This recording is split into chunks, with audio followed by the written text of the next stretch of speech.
My future son-in-law kept asking about our family ranch 5 times in 5 visits. I thought he was just curious. At the rehearsal dinner, my daughter turned to me and whispered, "Mom, I need to tell you something." That morning, she'd slipped a folded note into my hand. 3 words, "Mom, help me." The next day, I stood in front of 120 wedding guests.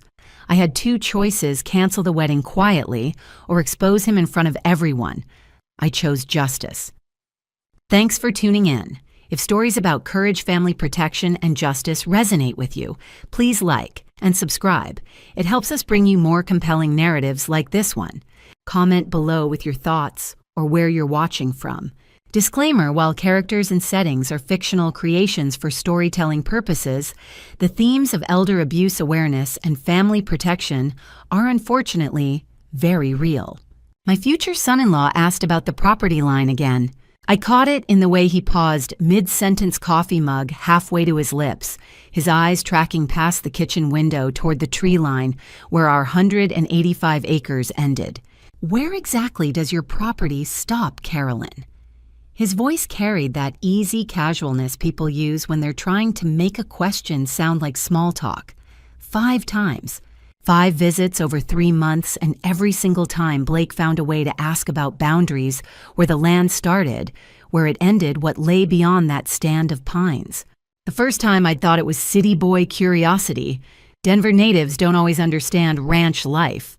But 30 years as a high school principal had taught me to recognize patterns. And Blake Harrison's pattern was starting to feel like a student circling the office before finally asking for something. "Just past those ponderosa pines," I said, keeping my tone light. "The creek marks the western edge." Blake nodded, his hazel eyes still fixed on the meadow. At 33, he looked like he'd stepped out of a financial services brochure, crisp polo shirt khakis that probably cost more than my monthly electric bill. A watch that caught the afternoon sunlight. Handsome in that calculated way some men manage, with dark hair professionally styled, and a smile that showed exactly the right amount of teeth. "Beautiful piece of land," he said. "Must be worth quite a bit this close to Kalispell." There it was, the question beneath the question. "It's home," I said simply. Rachel appeared from the hallway, my daughter, radiant in the way 30-somethings get when they're freshly engaged. She'd inherited her father's warm brown eyes and my stubborn chin, though at the moment that chin was lifted in Blake's defense. "Mom don't mind Blake. He's just interested in ranch life. You know how us city kids are." Us city kids.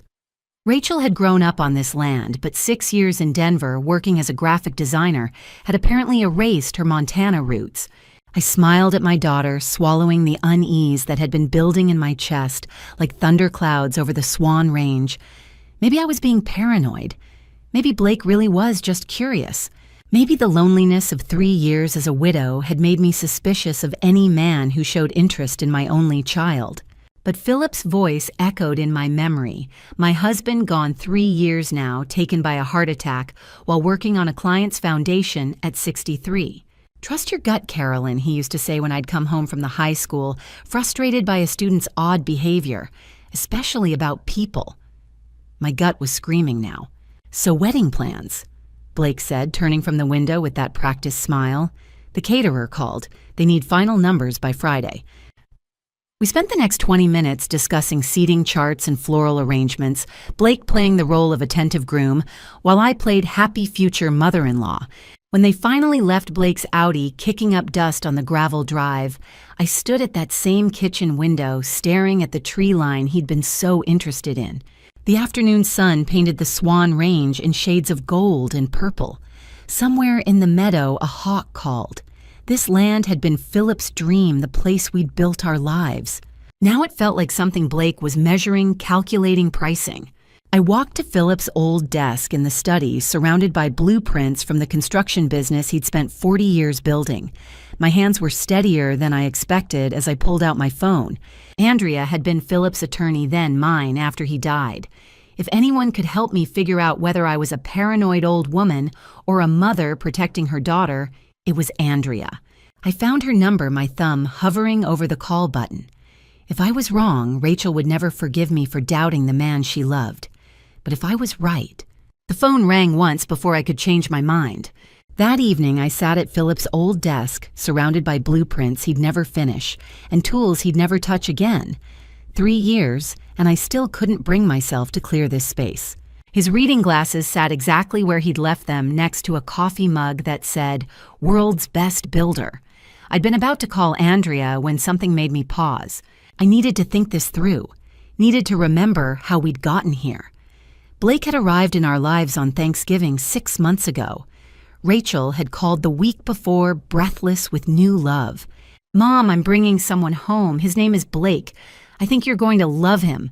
I'd spent that Wednesday preparing turkey and pumpkin pie in a kitchen that felt too big for one person, wondering what kind of man had captured my daughter's attention. Rachel had been cautious about dating since her disaster 3 years ago, the boyfriend who'd borrowed money and disappeared. Blake Harrison had walked through my door that Thursday looking like he'd stepped out of a lifestyle magazine. Confident handshake, warm smile, cashmere sweater that probably cost more than my monthly grocery bill. "Mrs. Caldwell, Rachel's told me so much about this place," he'd said, eyes sweeping across the great room. "It's beautiful. How long have you lived here?" 28 years. My husband and I bought it when Rachel was 2. "Your late husband," he'd said softly. "I'm sorry for your loss. Rachel says he was an incredible man." The meal had been pleasant. Blake complimented the turkey, asked thoughtful questions about my years as a principal, made Rachel laugh in a way I hadn't heard in years. For those few hours, I'd felt grateful. It was only when we'd moved to the porch for coffee, watching the November sun set behind the Swan Range, that he'd asked his first question. "This property must be special. How much land do you have out here?" "A bit over 180 acres. Philip and I bought it back in '96. "And now?" Blake's interest had seemed casual. "Now it's home." The months that followed moved with startling speed. By January, Blake had proposed at some trendy Denver restaurant. Rachel had called me at midnight, sobbing with joy. 4 months seemed awfully fast, but I'd said all the right things. By February, they'd set a date, September 14th, right here at the ranch. Rachel wanted to marry where her mother's memory lived, where her father had built our life.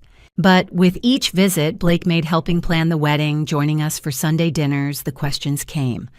Always about the land, the boundaries, what lay beyond our property line, the value of acreage this close to Kalispell. I'd noticed something else, too, the way his eyes would track across the room when he thought no one was watching, as if cataloging, calculating. The way he'd steer conversations toward finances, estate planning, long-term security. Investment advisor talk, Rachel had said. He can't help himself. But sitting at Philip's desk now, his blueprints spread before me, I realized I'd felt it from that first Thanksgiving. Something too calculated in Blake's charm, too practiced in his interest, too perfect. Philip would have seen it immediately. He'd always been better at reading people than I was, despite my 30 years wrangling teenagers. Trust your gut about people, he used to tell me, especially when they seemed too good to be true. I looked at my phone again, Andrea's number still on the screen. This time I pressed call without hesitation. Andrea answered on the second ring, her voice carrying that sharp clarity that had made her the best estate attorney in Flathead Valley. "Carolyn, I was just thinking about you." Something in her tone steadied me. Andrea had handled Philip's estate after he died, navigating the complexities of his construction business and patents with patience I hadn't deserved in my grief-fogged state. More than that, she'd been Philip's friend. "I need to talk to you about Rachel's fiancé," I said. "It might be nothing. I might be... Tell me." I explained Blake's questions about our land, 5 visits, 5 different ways of asking where our property ended, how much acreage we owned, the way his eyes would catalog rooms, his too specific interest in estate planning and financial security. He asked again today. I finished. "Rachel thinks I'm being ridiculous. Maybe she's right. Maybe I'm just a paranoid widow who..." "Stop." Andrea's voice cut cleanly through my spiral. "How long did you work as a principal?" 30 years. "Why? And how many problems did you prevent by noticing small things, patterns?" I thought of students I'd helped, fights I'd stopped. Dozens, maybe more. Your instincts kept 800 kids safe every year for 3 decades. I'm not betting against them now." She shifted to business mode. "Tell me about Blake. What does he do?" Investment advisor in Denver. "Dating Rachel how long?" 6 months. Engaged in January. A pause. "That's fast." Relief flooded through me. Someone else had noticed. "I know." "Carolyn. I've practiced estate law for 25 years. The people most interested in managing elderly relatives' finances are often the ones who shouldn't be trusted with a checkbook. He's not managing my finances. He just asks questions. For now." Andrea's tone sharpened. "Let me look into this quietly. I have resources, background checks, professional networks. Give me 3 days." 3 days. To start. If Blake Harrison is exactly who he says he is, we'll know and you can relax. But if there's something else," she trailed off meaningfully, "Rachel will never forgive me if I'm wrong. Would you rather ask forgiveness or watch your daughter marry a man who's after your land?" Pure Andrea bluntness. "We're just doing due diligence. Any good parent would do the same. What if you find something?" "Then we deal with it. Together. You're not alone in this. Philip would want someone watching out for both of you." Philip's name brought unexpected tears. Andrea had been at his funeral, had held my hand through probate, had known him as client and friend. "Okay," I said. "Look into him. I'll call you Wednesday. Meanwhile, don't sign anything Blake suggests. Don't give him financial documents and act normal." "That's all. That's everything. And Carolyn, trust yourself. You've earned that right." After we hung up, I sat in Philip's study, silence pressing against my ears. 3 days felt like forever. I pulled open the bottom drawer where I'd filed important documents after Philip died. The property deed sat on top. I unfolded it carefully, running my fingers over the legal description. Purchased 1996. Purchase price $95,000. I'd never really thought about what it might be worth now. We'd bought it for the space, the mountains, the dream of raising Rachel somewhere free. But Denver had been sprawling outward for years, and Kalispell was no longer the sleepy town we'd found. The numbers stared up at me from the page 95,000 in 96. What would 185 acres be worth today, this close to town, with the Swan Range rising beyond our meadow? If Blake was asking questions, maybe I needed to know the answers. After we hung up, I sat in the quiet of Philip's study, his leather chair still molded to his shape after 3 years. The desk lamp threw shadows across blueprints he'd never finish. This room was the last place Philip had been fully alive. The property deed lay open before me. Parcel 185 acres. Purchase date April 1996. Purchase price $95,000. We'd saved for years to afford it. Back then, it was scrubland an hour from anywhere. Philip had seen the potential. "Land appreciates," he'd said. "We're buying Montana itself." He'd been right. Flathead Valley had transformed as Denver sprawled north. The realtor who'd called last year estimated our property at $5.2 million. But the ranch was only part of Philip's legacy. I pulled out the estate folder Andrea had prepared, flipping to the asset summary. The numbers came into focus with frightening clarity. Total estate value $9.5 million. The ranch accounted for 5.2. The rest came from 40 years of Philip's work. He'd sold his construction company 2 years before he died for $1.8 million. His Patents Foundation Innovations contractor, still used, brought in $150,000 yearly. His investment portfolio held $2.5 million. Life insurance added $500,000. My income from pension and royalties totaled about $300,000 annually. I lived on $50,000. The rest accumulated. We'd never lived like we had money. Philip drove the same truck for 15 years. I wore the same coat a decade. Rachel grew up in thrift stores, never wanting, but never wasteful. Money changes people, Philip used to say after witnessing families torn apart over inheritance. His own brother hadn't spoken to him for 5 years over $80,000. The moment people know you have it, they start calculating. Better to fly under the radar. So we had. Old truck, practical clothes, no vacations, just the land and the life we'd built. Philip had started as a carpenter's apprentice at 18. We'd met when he was 26 building an addition on my school. He'd proposed 6 months later with a ring he'd made himself. "I'm going to build you a life," he'd promised. And he had. Not for wealth's sake, but because he loved creating something lasting. The heart attack took him at 63 while laying foundation for a client's house. I'd found him in his truck in our driveway, gone before the ambulance arrived. 3 years, and I still reached for him some mornings. After he died, Andrea helped structure trusts protecting Rachel. No spouse could access Philip's estate without Rachel's explicit consent, a lesson from his brother's divorce. Her inheritance would be hers alone. I'd never told Rachel the exact numbers. She knew we owned the ranch, knew I was comfortable, but $9.5 million she'd insist I sell move somewhere smaller. She didn't understand this land wasn't about money. It was Philip's dream. Now Blake was circling, and he had no idea what he was really circling. County records showed our acreage maybe estimating 3 or 4 million. But the business sale patents investments, those were private. Our modest lifestyle hid the rest, just as Philip had intended. The phone rang Wednesday morning while I was having coffee on the porch, 3 days as Andrea had promised. Carolyn. Her voice carried weight I'd only heard once before when Philip's will was contested. "Can you come to my office this morning? This isn't something we should discuss over the phone." My coffee cup stopped halfway to my lips. "You found something?" "I found several things." A pause. "How soon can you get here?" I looked out at the meadow, the mountains, the 185 acres Philip had chosen for us. "I'm on my way." Andrea's office smelled like old leather and fresh coffee. The folder she slid across her desk was thick enough to make my heart stop.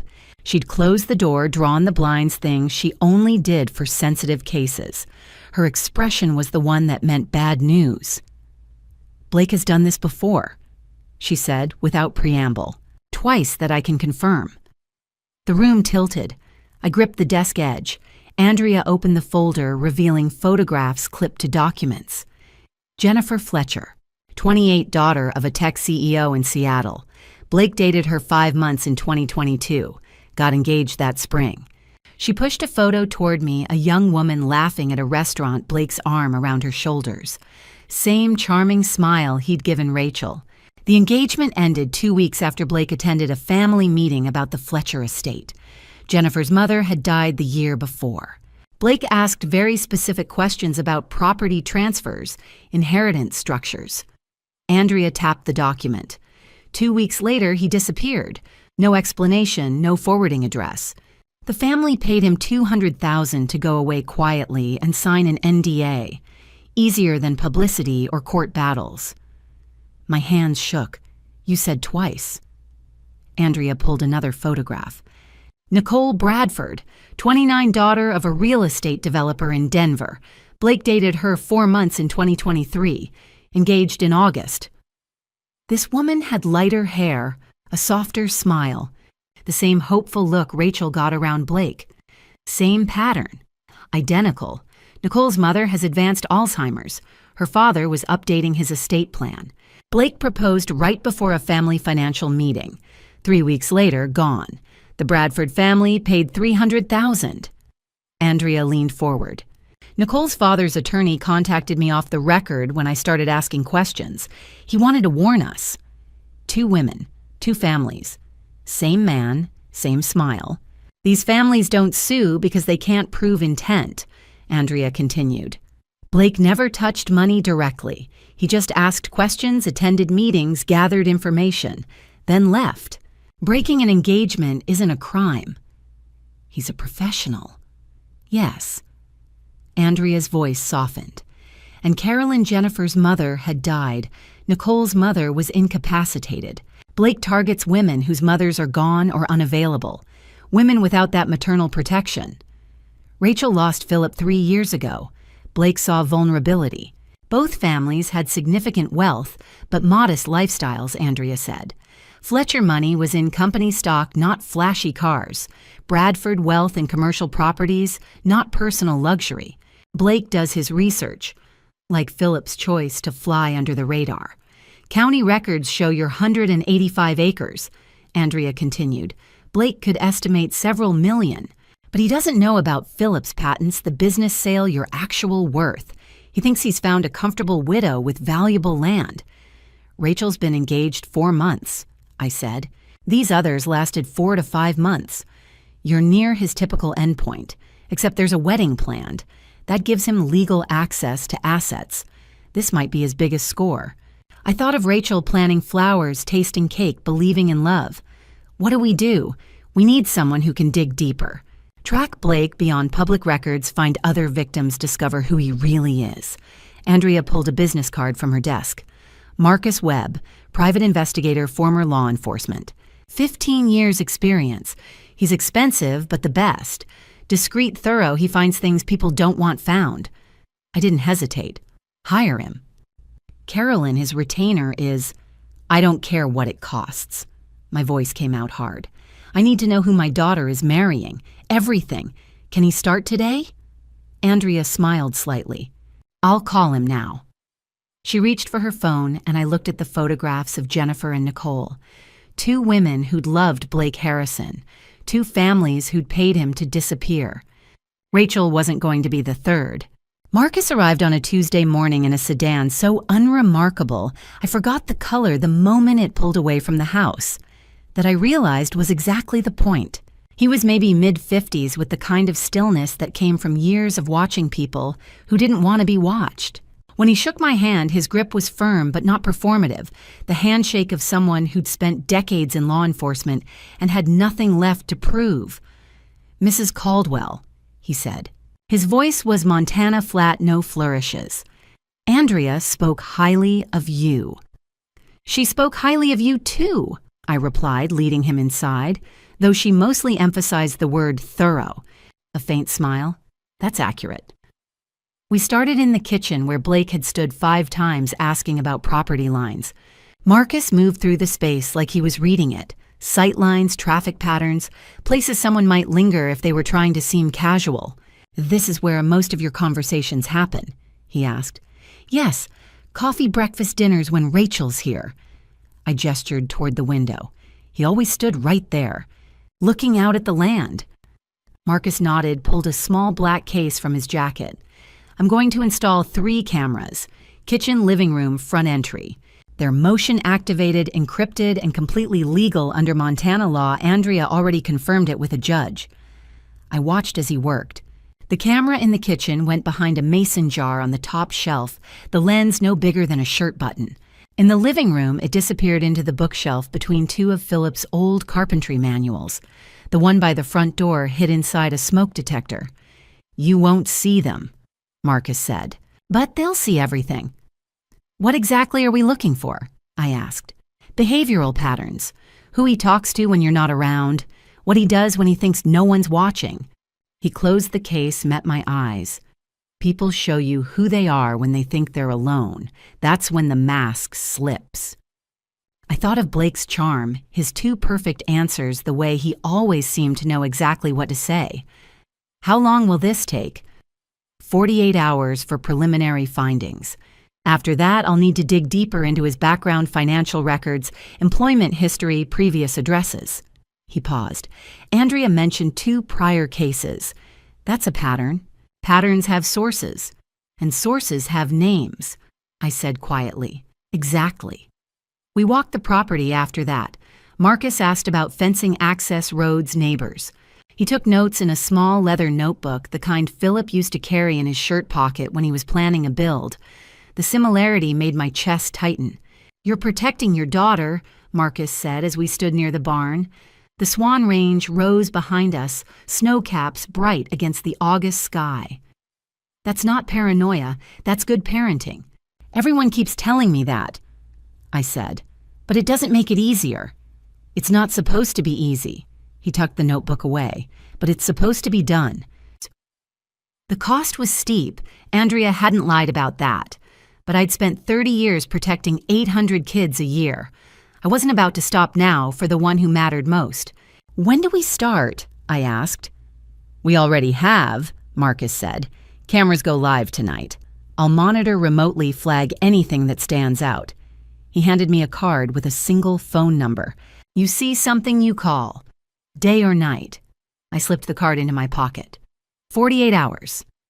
48 hours, he confirmed. 2 days later, Marcus was back at my kitchen table. This time he'd brought files, printouts, screenshots, pages of notes in that same tight handwriting. He didn't waste time. Blake Harrison is a fake name. The words landed like a stone in still water. I felt the ripples spread through my chest, my hands the space behind my eyes. What? Marcus slid a page across the table. A driver's license, Washington State, issued 2021. The face was Blake's. The name wasn't. His real name is Brian Edward Whitmore, Marcus said, and he has a warrant out of Nevada for fraud. Marcus spread the documents across my kitchen table, and the blood in my veins turned to ice. Brian Edward Whitmore, he said, tapping a mug shot from 2019. The face was Blake's, but younger, harder. Arrested in Nevada for investment fraud. Posted $250,000 in bail, then disappeared before trial. How did he become Blake Harrison? I asked. Legal name change 2019. Filed in Oregon. Marcus pulled out another page. Except he had an active warrant when he did it. He'd planned everything. There's more, Marcus said quietly, and you're not going to like it. I found the boxes in Philip's garage files gathering dust for 3 years. Inside the box marked 2008, Contracts and Litigation, was a folder, Whitmore Construction, Bankruptcy. The first page showed a photograph. A man in his 50s, face twisted in anger, standing before a half-finished building. The caption read, Brian Whitmore, Senior Owner, Whitmore Construction, LLC. Philip never mentioned him by name, I said, flipping through court filings and creditor claims. But I remember this. A company tried to undercut Philip on a big commercial project in Missoula. They lost the bid, then went under. 2008, Marcus said. Market crash didn't help. Whitmore Construction had been hemorrhaging money for years. When they lost the Missoula contract to Philip's company, it was the final blow. Then I found the obituary. Brian Whitmore Sr., 52, of Kalispell, Montana, passed away on March 14, 2010. The words died by suicide weren't printed, but I knew. He left a note, Marcus said, handing me a photocopy. Public record. The handwriting was jagged, furious. Philip Caldwell destroyed my business. He destroyed my life. I hope he rots in hell for what he's done to my family. I couldn't breathe. Philip didn't destroy him, I said.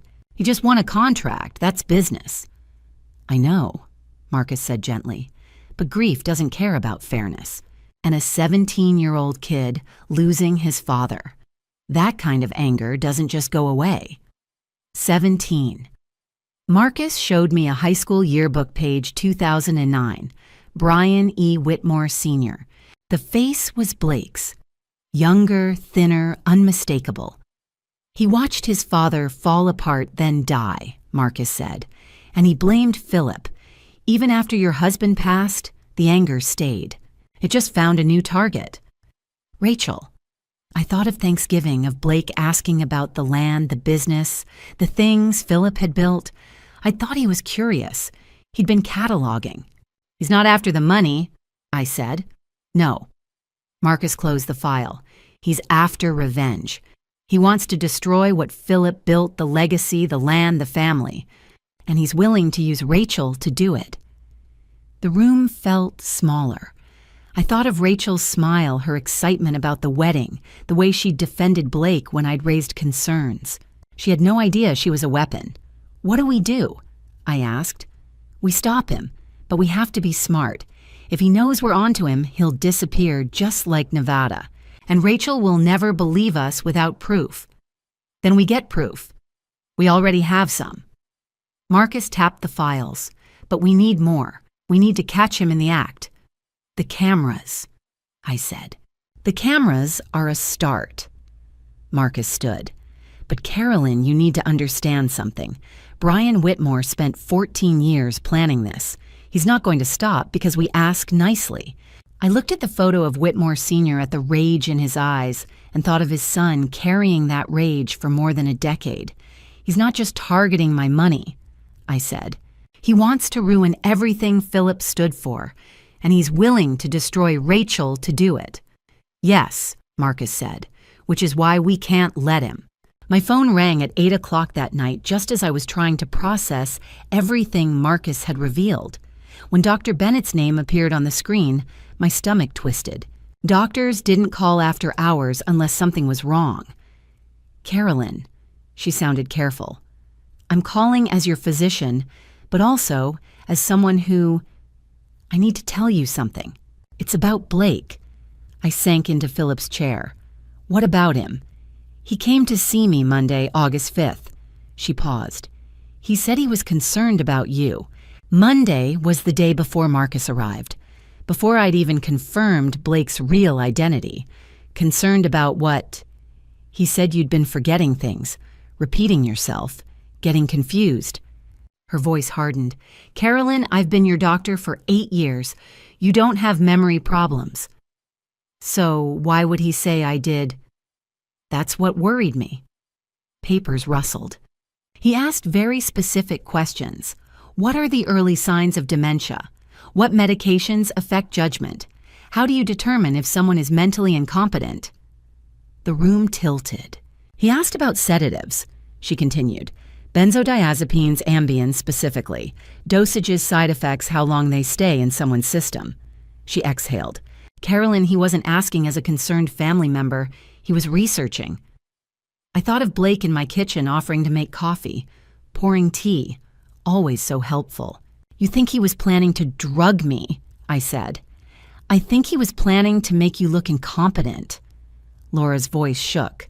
Wayne, if you appeared confused, forgetful, unable to make decisions, he could petition for medical power of attorney, control your finances, your property, everything.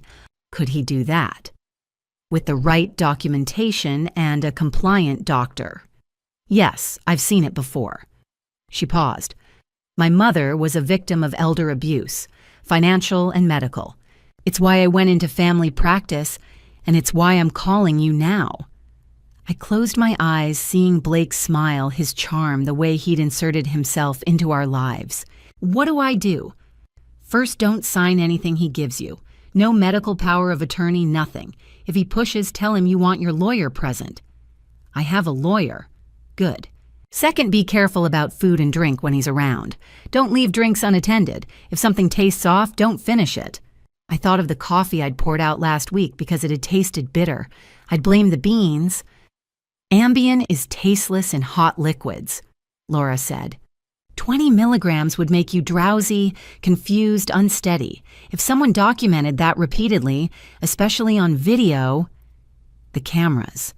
Marcus had installed cameras. Thank you, I whispered, for calling, for risking...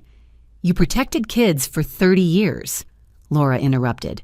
Someone needs to protect you. After she hung up, I sat in the dark study staring at the glass of water on Philip's desk. I'd poured it an hour ago before Marcus left. I didn't touch it. Instead, I thought about every time Blake had been in this house, every offer of coffee, tea, water, the way he'd insisted on helping in the kitchen, always near the drinks, always thoughtful. He'd been testing, preparing. He wasn't just trying to steal my money or destroy Philip's legacy. He was willing to poison me to do it. I texted Marcus. We need to talk. Tomorrow. Early. His response came immediately. Already on it. Don't eat or drink anything Blake touches. We're going to catch him. I looked at the water glass again, then poured it down the sink. Blake Harrison, Brian Whitmore had spent 14 years planning revenge, but he'd made one mistake. He'd underestimated a mother's instinct and a doctor's oath. And now we were ready. The 3 weeks between Dr. Bennett's warning and setting the trap felt like holding my breath underwater. We met in Andrea's office on August 15th, me, Andrea, Marcus, and Dr. Bennett. It felt surreal, like assembling a team for something out of a crime show. Except this wasn't fiction. This was my life, my daughter, my home. We need video evidence, Marcus said, spreading photos of my kitchen across the conference table. Catching him in the act is the only way to make charges stick. What about the cameras you already installed? I asked. They're good, but not good enough. He pointed to blind spots. I need to upgrade, better angles, audio recording. If he says anything incriminating, we'll have it. Dr. Bennett leaned forward. Carolyn, you cannot drink anything he prepares, not even a sip. We need the full sample for lab testing. How do we get him to try? Andrea asked. Marcus tapped the kitchen photo. We create an opportunity. Carolyn invites him for dinner, acts normal. Then she leaves a drink unattended, pretends to take a phone call, checks something in another room. If he's planning to drug her, he'll take the chance. My stomach twisted. And if he doesn't, then we try again, Marcus said simply. But based on his research with Dr. Bennett, he's ready to move. The wedding's in a month. Time's running out for him. Andrea made notes. Once we have the sample, I'll ensure chain of custody. Dr. Bennett tests it, documents the findings. If there's Ambien or anything else, we go to the sheriff. Sheriff Bennett, Dr. Bennett added. No relation, but he's solid. I've worked with him on elder abuse cases before. Over the next 3 weeks, Marcus upgraded the cameras. I watched him work, marveling at how invisible they were behind the clock, inside the smoke detector tucked into the bookshelf. He won't see them, Marcus assured me, and the audio's crystal clear. The hardest part was acting normal. Blake came by twice during those weeks, each time offering to help, to make coffee, to pour wine with dinner when Rachel was there. Each time I smiled and declined, my heart hammering against my ribs. Rachel noticed I was tense. Mom, are you okay? You've been weird lately. Just wedding stress. I lied, hating myself for it. I want everything to be perfect for you. She hugged me and I held on tight, thinking about what Blake intended to steal from her. Not just money, her mother, her sense of safety, her trust in love itself. We set the date for September 4th, 10 days before the wedding. Close enough that Blake would be desperate, far enough that we could act on the evidence before the ceremony. You sure you want to do this? Andrea asked the day before. I thought of Philip, of the life we'd built, of Rachel's future. I'm sure. That evening, I called Blake, kept my voice light casual. Rachel mentioned you're in town tomorrow. Would you like to come by for dinner, just the two of us? I feel like we haven't really talked much, and I'd love to get to know my future son-in-law better. He agreed immediately, too quickly. Perfect, I said, my hand shaking as I hung up. 6 o'clock. September 4th arrived with a sky so blue it hurt. I spent the day cooking Philip's favorite pot roast, the recipe I could make in my sleep. My hands moved through familiar motions while my mind raced through the plan. Marcus texted at 5:30 in position. Vans parked down the road. Cameras check. Dr. Bennett lab standing by. You've got this. Andrea, legal team ready. Be safe. At 6 o'clock, Blake's car pulled into the driveway. I watched through the window as he got out holding a bouquet of flowers. The perfect son-in-law, the perfect predator. My phone buzzed. Marcus cameras rolling. Good luck. I opened the door with a smile I didn't feel. Blake, I said. Come in. Blake arrived at 6 with that rehearsed smile I'd once mistaken for charm. Carolyn, he said, handing me flowers. Thank you for inviting me. I led him to the dining room where Philip's pot roast waited. The meal I'd cooked 1,000 times, the one that used to mean family and safety. Tonight it was bait. We talked about the wedding. Seating charts, timelines, whether the ceremony should be at 3 or 4 in the afternoon. Blake played his role perfectly, the attentive fiancé, the grateful son-in-law. Then, as I'd known he would, he circled back. Have you given any more thought to estate planning? He asked, cutting his meat with precise movements. Rachel mentioned you haven't updated anything since Philip passed. I'd be happy to help coordinate that. I work with excellent estate attorneys in Denver. Andrea handles everything, I said, keeping my voice light. But thank you. His smile didn't waver, but something flickered behind his eyes. Impatience. At 7:15, I stood abruptly, pressing my hand to my temple. I'm sorry, I have a terrible headache. Must be the stress of wedding planning. I moved to the kitchen, filled a glass with water from the tap, and set it on the counter. I'm going to lie down for a few minutes. Please finish your dinner. Are you sure? Can I get you anything? No, I just need to rest. I walked toward the stairs, each step deliberate, and climbed slowly until I was out of sight. Then I crept into the upstairs hallway and opened the tablet Marcus had given me. The screen showed 3 camera angles of the kitchen in perfect clarity. Blake was alone. For 5 seconds, he didn't move. Then he stood, walked to the base of the stairs, and listened, confirming I was gone. He returned to the kitchen, glanced around, reached into his jacket pocket and pulled out a small prescription bottle. My hands shook as I watched. He moved efficiently like he'd practiced, opened the bottle, shook 1 pill into his palm, found a spoon in the drawer, not the one I'd used, a clean one from the back, placed the pill on the counter and crushed it with the back of the spoon, grinding it into fine powder. Then he picked up my water glass. I watched him pour the powder in every grain, disappearing into the clear liquid. He stirred it with the same spoon, tapping the edge against the glass to make sure nothing stuck. Wiped the spoon with a paper towel, put it in the sink, returned the bottle to his pocket. 47 seconds start to finish. He arranged himself back at the table just as I started down the stairs, making my footsteps audible. "Feeling better?" he asked when I appeared. "A little." I moved toward the kitchen, reaching for the glass. "Here," Blake said, standing quickly. He picked up the water and brought it to me, his smile warm and concerned. "Drink this. Hydration helps with headaches." I took the glass from his hand, our fingers touching briefly. His eyes watched me with an intensity that might have seemed like care. It was hunger. "Thank you," I said. Then my phone, programmed to ring at exactly this moment, buzzed on the counter. "Oh, excuse me. It's Rachel." I turned away, pretending to answer. With my back to Blake, I grabbed a dish towel from the counter, wrapped it carefully around the glass, preserving his fingerprints on the smooth surface, and poured the water down the sink. The towel stayed between my hand and the glass the entire time. Marcus had been specific about this, "Don't contaminate the evidence." His prints on that glass are part of the chain of custody. I set the glass in the sink, still wrapped in the towel, and turned back to Blake. When I faced him again, the empty glass in the sink, he was watching me.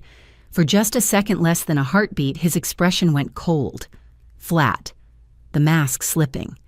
Then it was back, the smile, the warmth, the concern. "I should go," he said. "Let you rest. Big day coming up." "Yes," I managed. "Thank you for coming." I walked him to the door, watched his taillights disappear down the drive. Only then did I let myself shake.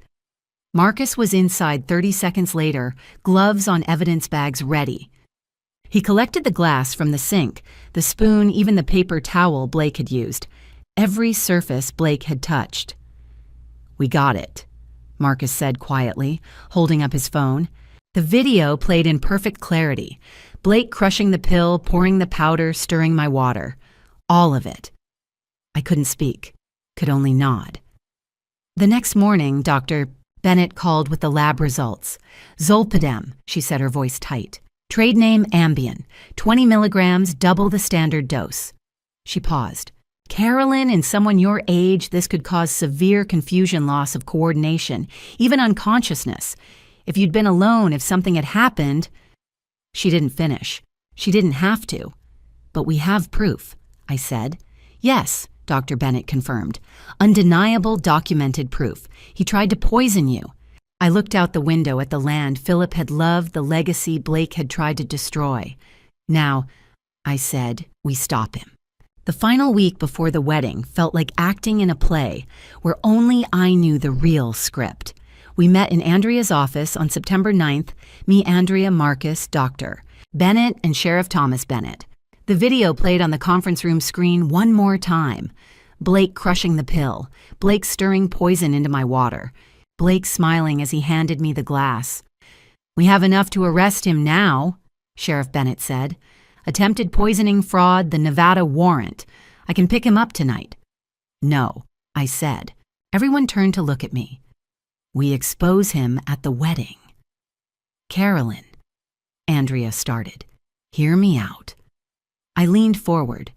"If we arrest him quietly, Rachel will always wonder if we were wrong, if we made a mistake.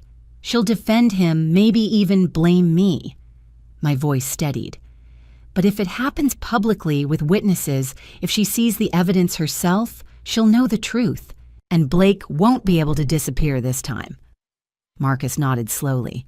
It also puts him in a position where he can't run. He'll be surrounded. Sheriff Bennett looked at Dr. Bennett, who'd been quiet. Laura? Rachel deserves to see who he really is, she said, and she deserves to make that choice herself with all the facts. All right, the sheriff said. We do it at the wedding. I'll be there in plain clothes. Marcus on the perimeter. Andrea, you'll have the legal documentation. Everything. Andrea confirmed, including affidavits from Jennifer Fletcher and Nicole Bradford. They've agreed to come forward now that there's hard evidence. I exhaled slowly. Thank you, all of you. The wedding preparations continued like nothing was wrong. A white tent went up on the lawn where Philip used to build things. Chairs arranged in perfect rows. Flowers everywhere, wildflowers from the mountains, Rachel's favorite. Blake came by every day playing the devoted groom. He helped move tables, charm the caterers, asked thoughtful questions about the timeline. I smiled and played the happy mother-in-law, and every night I collapsed into bed, exhausted from the performance. On September 11th, Dominic arrived. My best man, Blake, introduced him at dinner. My brother. Brother. Not accomplice, not co-conspirator, brother. Dominic had the same easy charm, the same practiced smile. He shook my hand and called me Mom, and I wanted to scream. Marcus texted that night, Dominic Whitmore, confirmed. He was with Blake in Nevada, accomplice. So there would be 2 arrests at the wedding. On Wednesday afternoon, I drove to the cemetery. Philip's headstone was simple granite the way he'd wanted. Philip James Caldwell. 1960, 2021. Builder. Husband. Father. I sat on the grass beside him the way I used to sit on our porch when he'd work late into the evening. I wish you were here, I said quietly. You'd know exactly what to do. You always did. The wind moved through the pines, and for a moment I could almost hear his voice. You already know what to do, Carolyn. You've always been the strong one. I'm protecting what you built, I whispered. The land, the legacy, Rachel. I won't let him destroy it. I won't let him hurt our daughter. The mountains rose beyond the cemetery, snowcaps catching the afternoon sun. Philip had loved this view. He'd said once that Montana taught you what mattered: family, land, honest work. Blake, Harrison, Brian Whitmore had understood none of those things. But I did, and so did everyone helping me stop him. Friday night was the rehearsal dinner at a restaurant in Whitefish. Rachel was there with Blake, both of them glowing and perfect. Except Rachel kept checking her phone, staring into space, losing track of conversations mid-sentence. You okay, honey? I asked when Blake stepped away. She looked at me and something flickered in her eyes. Fear, doubt. I'm fine, she said quickly. Just wedding jitters. But her hand shook as she lifted her water glass, and when Blake returned, she flinched slightly before smiling. I watched her the rest of the night, my heart sinking. Rachel knew something was wrong. The question was, what did she know? And when had she figured it out? The wedding morning dawned, with the kind of blue Montana sky that made you believe in new beginnings. I stood behind Rachel in her childhood bedroom, fastening the tiny buttons on her wedding dress. My hands were steady, even though my heart was hammering. In a few hours, everything would change. Mom, Rachel said suddenly, her voice breaking. I met her eyes in the mirror. They were filled with terror. I need to tell you something. She turned to face me, the white silk rustling. Her hands shook as she reached into the pocket hidden in the dress folds and pulled out a folded piece of paper. She pressed it into my palm. I opened it. 3 words in her handwriting, Mom, help me. Rachel. Thursday night, she said, the words tumbling out. I wanted to surprise Blake at his hotel. I thought we could have dinner before the rehearsal. Her breath hitched. I got to his room and the door was cracked open. I heard voices, Blake and Dominic. My blood turned cold. I stood there listening. Tears streaked down her face, ruining her makeup. Mom, I heard everything. The plan to drug you, to make you seem incompetent so he could control your finances. He said I'd never suspect anything because I trusted him. And then Dominic said something about revenge on Philip Caldwell, and Blake laughed. She covered her mouth, sobbing. He laughed about destroying our family. I pulled her into my arms, careful of the dress, and held her while she shook. I didn't want to believe it, she whispered against my shoulder. I spent all day yesterday telling myself I'd misheard that there was some explanation. But Mom, I know what I heard. I can't marry him. I can't. I know, sweetheart, I said quietly. I know. She pulled back, staring at me. What? I've known for weeks. I smoothed her hair the way I used to when she was small and frightened. I've been investigating him. His real name is Brian Whitmore. He's wanted in Nevada for fraud. He tried to poison me 4 days ago and we caught him on camera. Rachel's legs buckled. I helped her sit on the bed, the white dress pooling around her. You knew, she whispered, all this time. I was trying to protect you, I said. I didn't want you to know until I had undeniable proof, until I could show you who he really was. And I was trying to protect you. She laughed a broken sound. We were both protecting each other. That's what mothers and daughters do. She looked at the note in my hand, then at me. Oh, what do we do now? Call it off. Tell everyone to go home. I knelt in front of her, took her hands. No, we expose him, publicly, with witnesses. So he can't run, can't lie his way out of it, can't hurt anyone else the way he hurt Jennifer Fletcher and Nicole Bradford. There were others. 2 before you, maybe more. I squeezed her hands. But you're going to be the one who stops him. We both are. Rachel's jaw set the fear in her eyes, hardening into something else. Determination. She was Philip's daughter after all. How you walk down that aisle, I said. I'll stop the ceremony when the officiant asks if anyone objects, and then we tell everyone exactly who Brian Whitmore is and what he tried to do. She nodded slowly. In front of everyone. In front of 120 witnesses, including the sheriff. The sheriff's here. Sweetheart, I've had a team working on this for weeks. We have video evidence, lab results, legal documentation, everything. I stood helping her up. All we need now is you. Are you strong enough to do this? Rachel wiped her eyes, straightened her shoulders, and looked at herself in the mirror. Behind the smeared mascara, I saw the woman she'd become: strong, smart, capable.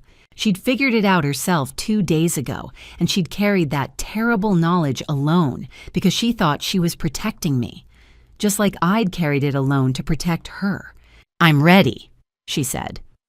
At 2:45, we stood at the edge of the lawn where Philip used to build things. The white tent glowed in the afternoon sun.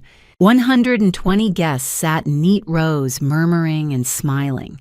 Blake stood at the altar in his perfect suit, Dominic beside him, both of them the picture of charm and success. Rachel slipped her arm through mine. The bouquet of wildflowers trembled slightly in her other hand. Ready, sweetheart, I whispered. She looked at me, squeezed my arm, and smiled a fierce, determined smile. Ready, Mom. The music began, and we walked forward together. The string quartet played Pachelbel's Canon as I walked Rachel down the aisle between the rows of white chairs, each step feeling like walking toward the edge of a cliff. 120 faces turned toward us, smiling. The flower arch at the altar framed Blake and Dominic perfectly against the backdrop of the Swan Range. The Montana sky stretched endless and blue above the white tent. Everything looked exactly as a wedding should, beautiful, hopeful, full of promise. Everything was a lie. I scanned the crowd as we walked. Sheriff Bennett sat in the 3rd row looking like any other guest in his suit. Dr. Bennett was in the front, her medical bag discreetly tucked under her chair. Andrea sat near the aisle, a leather portfolio on her lap. And somewhere in the perimeter, Marcus watched from the shadows. We reached the altar. Blake's smile was radiant as he took Rachel's hand. I saw Dominic shift slightly, the best man playing his role. Dearly beloved, the officiant began, his voice carrying across the lawn. We are gathered here today to witness the union of Rachel Marie Caldwell and Blake Jonathan Harrison in holy matrimony. I sat in the front row, my hands folded in my lap, and waited. The officiant continued through the traditional words: love and honor, sickness and health, for better or worse. Each phrase felt like sandpaper against my nerves.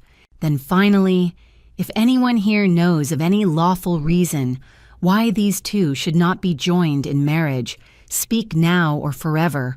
Hold your peace. I stood. The movement was deliberate, loud in the expectant silence. 120 pairs of eyes swiveled toward me. Stop, I said, my voice clear and strong. Stop this ceremony. The crowd erupted in gasps and whispers.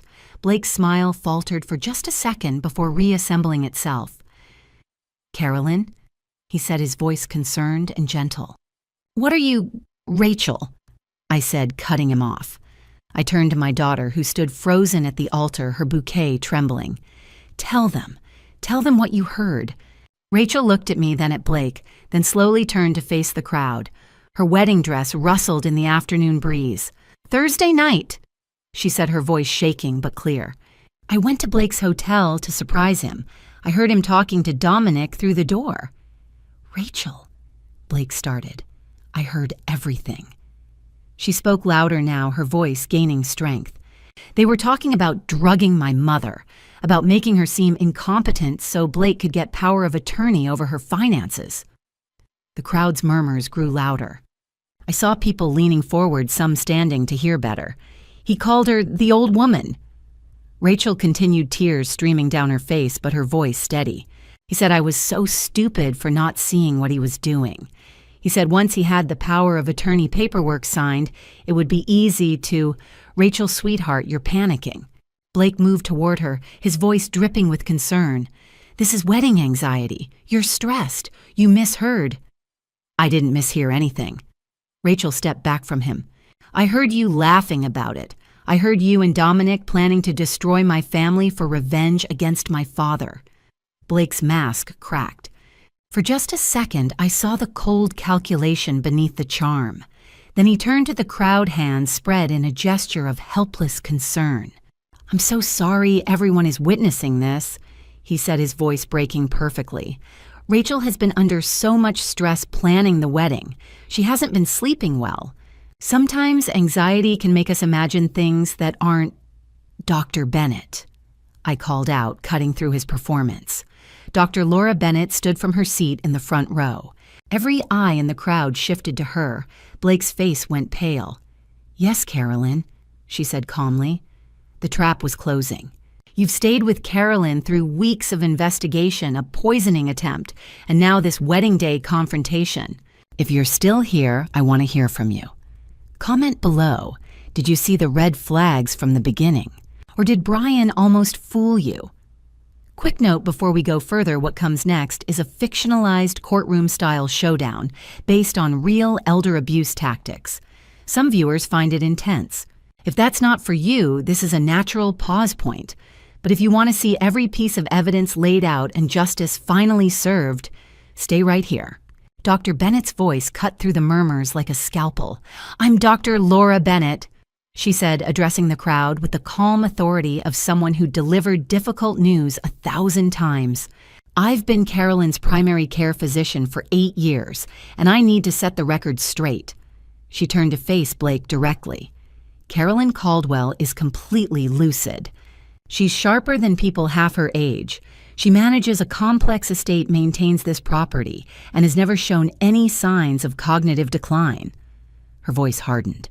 So when Blake came to my office 5 weeks ago claiming she had memory problems, I knew he was lying. The crowd's murmurs rose. Blake's jaw tightened. He made an appointment under the pretense of being a concerned family member, Dr. Bennett continued. He asked very specific questions. What medications impair judgment? How do you obtain Ambien?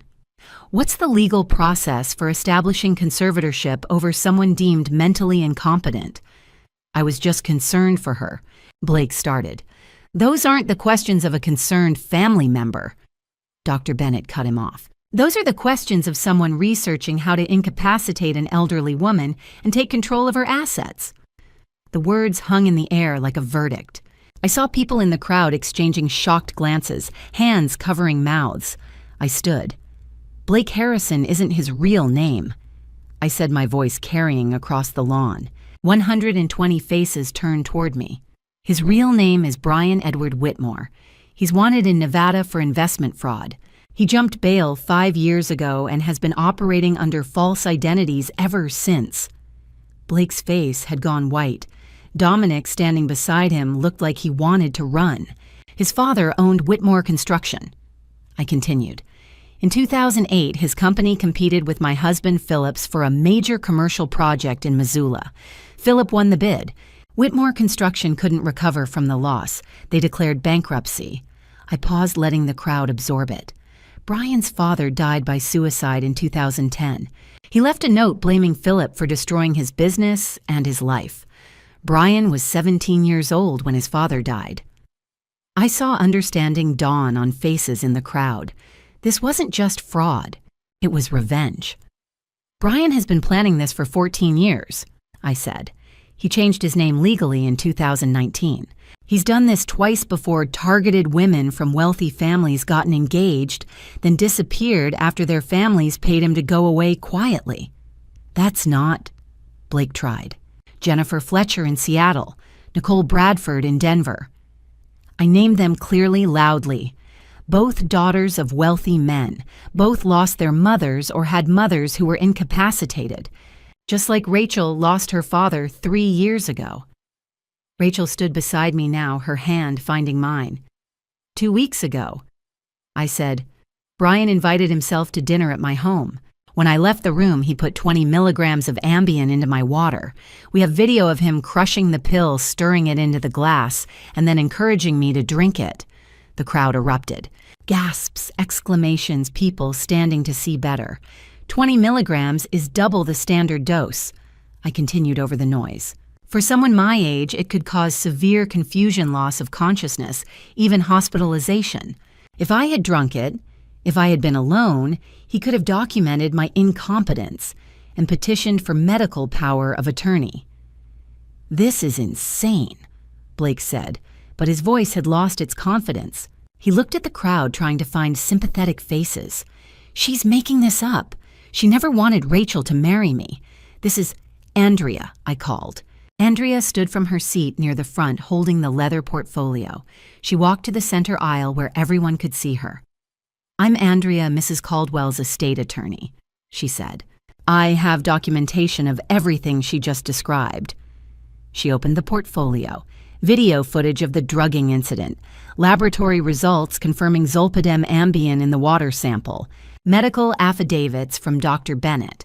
A complete background investigation showing Brian Whitmore's real identity, his criminal record in Nevada, and evidence linking him to the 2 previous cases Mrs. Caldwell mentioned. She held up a thick stack of papers, USB drives, printed photos.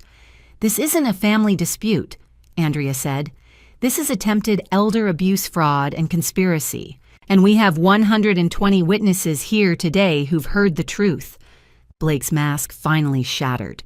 The charm, the concern, the perfect smile, all of it fell away, leaving something cold and calculating beneath. "You can't prove any of this," he said, but his voice shook. "We already have," I said quietly. Sheriff Thomas Bennett stood from his seat in the 3rd row. He was a tall man, and when he rose, people noticed. He pulled back his jacket just enough to show the badge clipped to his belt. "Brian Edward Whitmore," he said, moving toward the altar with deliberate steps. "You're under arrest." Sheriff Thomas Bennett's voice echoed across the suddenly silent lawn. "Brian Edward Whitmore," he said, standing directly in front of Blake. "You're under arrest for fraud, identity theft, conspiracy to commit elder abuse, and an outstanding warrant in Nevada." Blake's face twisted. The charm shattered like glass. "You have no proof," he shouted. "This old woman is insane. She's made all of this up." Deputy Daniel Ross moved in, smoothly pulling Blake's arms behind his back. The handcuffs clicked into place. "You have the right to remain silent," the sheriff said. "I suggest you use it." Dominic bolted. He made it 20 feet before Marcus stepped out from behind the tent, blocking his path. Deputy Ross was there a second later. They handcuffed him too. Both brothers were led away through the crowd of 120 witnesses past the flower arch, past the illusion of the perfect wedding they'd tried to steal. Blake was still shouting as they put him in the patrol car, but his voice faded as the doors closed. The crowd didn't know what to do. Some people came to hug us. Others whispered, already crafting the story they'd tell for years. Rachel collapsed into my arms, the white dress crumpling between us. "You knew," she sobbed. "You were protecting me, and you were protecting me," I whispered back. We were protecting each other. We sat on the porch steps as the sun set still in our wedding clothes. The mountains turned purple in the fading light. Rachel told me about Thursday night standing outside Blake's hotel room, hearing him laugh about drugging me, about how stupid she was, about the 2 days she'd spent in hell trying to decide if she should tell me. I told her about the weeks of investigation, about Andrea, Marcus, Dr. Bennett's warning, the video evidence. "I'm sorry," Rachel said. "I should have come to you immediately." "You were in shock," I said. "There's no right way to handle learning the person you love isn't who they claim to be." She leaned her head on my shoulder. "I don't know if I'll ever trust anyone again." "You will," I promised. "It'll take time, but you will." 3 months later in December, we sat in Philip's garden. Brian had been sentenced to 5 years in a Montana state prison. Dominic got 3. Jennifer Fletcher and Nicole Bradford had both testified their stories, adding weight to the pattern. Rachel had moved back to the ranch temporarily. She was seeing a therapist twice a week, working through the betrayal. She'd started taking long walks in the mountains again. Last week, she'd gone on a coffee date with a teacher from Whitefish. Cautious, but healing. I told her everything about the estate, the full $9.5 million, the trust Philip had set up to protect her inheritance, the patents, the investments, the careful planning. "Why didn't you tell me before?" she'd asked. "Because your father believed money changed people," I said. "He wanted you to build your own life first, to know who you were before you knew what you had." Now we sat on the new stone bench I'd added to the garden. The inscription read, "Philip Caldwell, builder of home." The garden was dormant for winter, but I could see the spring bulbs waiting under the snow, life preparing to return. "Do you think Brian's father was a bad person?" Rachel asked. "I think he was a person who lost everything and couldn't see past his own pain," I said. "And he passed that pain to his son instead of helping him heal." "Tragedy creating tragedy," Rachel said softly. "Yes. What's the point of having money if it just makes people want to hurt you?" "Money doesn't buy moments like this," I said, "but it buys the safety to protect them. That's the real value of wealth, not to show off, but to defend what matters. Your father understood that." Rachel leaned her head on my shoulder. "I love you, Mom." "I love you too, sweetheart." We sat there as the December afternoon faded, as the birds called across the meadow, as the first stars appeared. The ranch house glowed warm behind us, full of Philip's memories, his tools, his blueprints, his coffee mug still on the counter. He wasn't here, but he was everywhere. And we were safe. We'd protected what mattered most. Not the money, not the land, each other.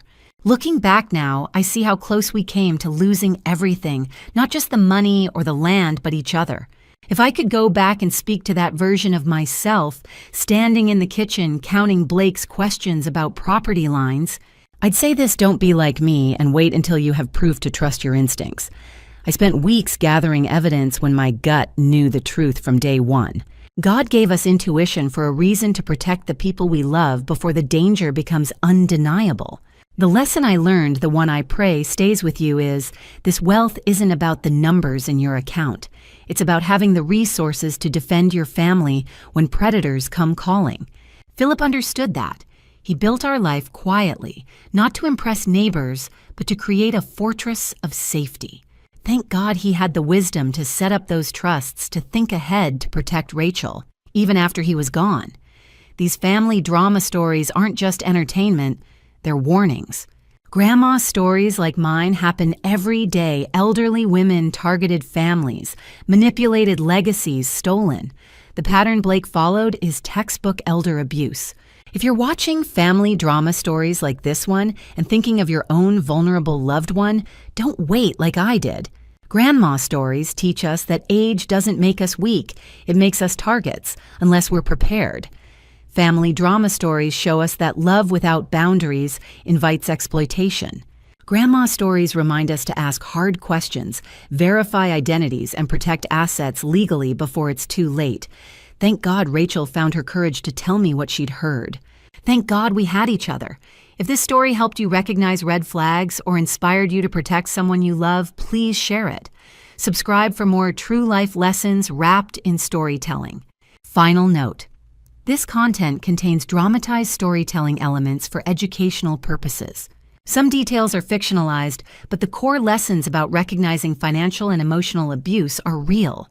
If this style isn't for you, that's okay. Please seek content that better fits your needs.